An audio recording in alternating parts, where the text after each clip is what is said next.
မနက်စောစောထားတာမုံလေဆိုတဲ့ညာစည်းကွက်တွေအတွက်တိတ်ပန်နီးကြလမ်းညွန်အလံမီတန်ကရန်သူတယောက်လိုပဲနောက်9မိနစ်ဆိုတဲ့ခလုတ်ကိုအချင်းချင်းနှိမ့်မိနေတာဒါညာစည်းကွက်တွေရဲ့ဘဝပါလူတွေကပြောကြလေပြင်းလို့တဲ့တကယ်တော့ဒါပြင်းတာမဟုတ်ပါဘူးဒါဟာကျွန်တော်တို့ရဲ့ဇီဝနာရီများပတ်သက်နေတာပါညာစည်းကွက်တွေရဲ့အုံနောက်ဟာညဘက်မှာပိုတက်ကြွပြီးမနက်ဖက်မှာအိတ်ချင်းစိတ်ဖြစ်စေတဲ့ဟော်မုန်းတွေထွက်နေတတ်တယ်ဒါပေမဲ့သတင်းကောင်းရှိပါတယ်ကျွန်တော်တို့ဟာဒီဇီဝနာရီကိုဖြည်းဖြည်းချင်းပြန်လဲညှိယူလို့ရပါတယ်ကိုအပြစ်တင်တာတွေရက်ပြီးဒီတိတ်ပန်နီးကြနီးလန်းတွေကိုအတူတူဆက်လုပ်ကြည့်ရအောင်ပထမဆုံးနဲ့အရေးကြီးဆုံးကအလင်းရောင်ပါမနက်အလန်းမီတာနဲ့ပထမဆုံးလုပ်ရမှာကပဒင်းပေါက်လိုက်ကာကိုဖွင့်ချလိုက်ဖို့ပါပဲတဘာဝအလင်းရောင်ကအုံတော့ကိုမနက်ရောက်ပြီးနိုးထားဖို့အချက်ပြလိုက်တာပါညနေခင်းမှာတော့ပြောင်းပြန်လုပ်ရမယ်ဒါကပိုအရေးကြီးတယ်ညအိယာမဝင်ခင်အနည်းဆုံးတစ်နာရီအလိုမှာ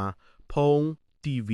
ကွန်ပျူတာစခရင်တွေကထွက်တဲ့အလင်းပြတွေကိုဖျက်တော့ရပါမယ်ဒီအလင်းပြတွေကအိတ်ချင်စိတ်ဖြစ်စေတဲ့ melatonin ဟော်မုန်းထွက်လာမှာကိုတားဆီးထားလို့ညင်နက်လေမျက်လုံးကပိုကြောင်လေဖြစ်လာတာပါ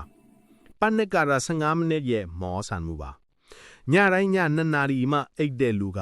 မနက်ဖြန်ကမနက်9နာရီထမယ်လို့ဆုံးဖြတ်လိုက်တာဟာကြာရှုံးဖို့တေးကြတဲ့လောက်ပါပဲခန္ဓာကိုယ်ကအဲ့ဒီလောက်ရုပ်တရက်ပြောင်းလဲမှုကိုလက်မခံနိုင်ပါဘူးလုပ်ရမှာကတရက်ကို15မိနစ်ပဲဆိုထားပါ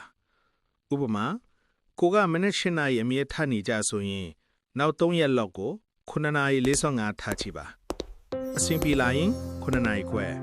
ပြီးမှ9နာရီ15မိနစ်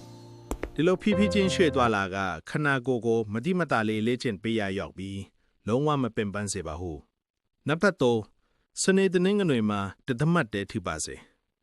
ဒါကညစီကွက်တဲ့အများဆုံးလုံးမိတဲ့အမှတ်ခုပါတပတ်လုံးမနက်9နာရီထဖို့ကြိုးစားတယ်ပေးရရောက်တော့စုချတဲ့အနေနဲ့မနက်10နာရီ17နာရီအထိပြန်အိပ်ပစ်လိုက်တယ်ဒါဟာတပတ်လုံးစူးစမ်းပြီးတိစောက်ထားတဲ့ဇီဝနာရီကိုပြန်ဖြည့်ဆည်းလိုက်တာနဲ့အတူတူပါတယ် social jet lag လို့ခေါ်ပါတယ် reset လုပ်နေတဲ့အစောပိုင်းကာလတွေမှာတော့ပိတ်ရက်တွေမှာပါပုံမှန်ထနေကြအချိန်သို့မဟုတ်အလွန်ဆုံးတနာရီနှုတ်ကြပြီးပဲထားကြည့်ပါနံပါတ်4ဘာကြောင့်ထားရမှာလဲဆိုတာကိုရှင်းရှင်းလင်းလင်းသိပါမနေ့စောစောထားလာပြီးဘာလို့ရမှန်းမသိဖုံးထိုင်ပုတ်ဖို့ပဲဆိုရင်ဦးနောက်ကမထချင်တော့ပါဘူးအဲ့ရထားဖို့ခိုင်မာတဲ့အကြောင်းပြချက်တစ်ခုလိုအပ်ပါတယ်ငါကြိုက်တဲ့စာအုပ်လေးအေးအေးဆေးဆေးဖတ်ချင်လို့ကိုယ့်ရဲ့ကိုယ်ပိုင် project အတွက်အချိန်ပေးချင်လို့ဒီလိုကိုတကယ်လုပ်ချင်တဲ့အရာတစ်ခုခုကိုမနဲ့ခင်းအခွင့်အရေးအဖြစ်တတ်မှတ်ထားလိုက်ပါနောက်ဆုံးနံပါတ်5ကတော့အိတ်ဖို့ပြင်ဆင်ခြင်းပါကောင်းမွန်တဲ့မနဲ့ခင်းတစ်ခုကညာကလေးကစတင်တာပါအိယာမဝင်ခင်30မိနစ်အလိုဟာဦးနောက်ကိုအနားယူခြင်းရောက်ပြီလို့အချက်ပြရပါမယ်ဖုံးကိုလုံးဝပိတ်ပါအခမ်းမီကိုမှိန်လိုက်ပါ